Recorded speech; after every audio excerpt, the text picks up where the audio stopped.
Speedboat rombongan Kepala Dinas Kesehatan Banyuasin pecah dihantam ombak, tunggu pertolongan 3 jam. Speedboat yang ditumpangi rombongan Kepala Dinas Kesehatan Banyuasin Dr.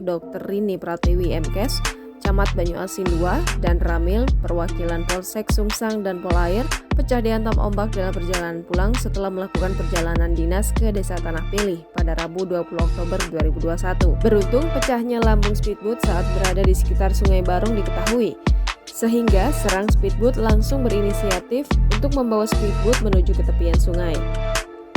Kabid P2P Dinkes Banyuasin Dr. Indah Daryani ketika dikonfirmasi ternyata ikut dalam rombongan Kepala Dinas Kesehatan setelah menepi ke pinggiran sungai agar tak tenggelam secara bergantian mengeluarkan air dalam speedboat.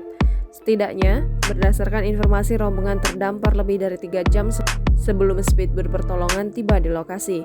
Kapolsek Sungsang AKP Bambang membenarkan kejadian tersebut.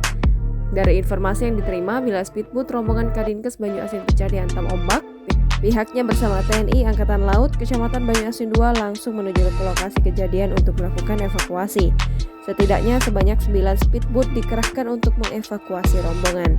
Hal serupa juga diungkapkan Bupati Banyuasin Haji Askolani Jasi yang dikonfirmasi. Orang nomor 1 di Bumi Sedulang Setundung ini juga sudah mendapatkan informasi bila speedboat rombongan Kadinkes pecah dihantam ombak. Jangan lupa subscribe, share, komen, dan like ya!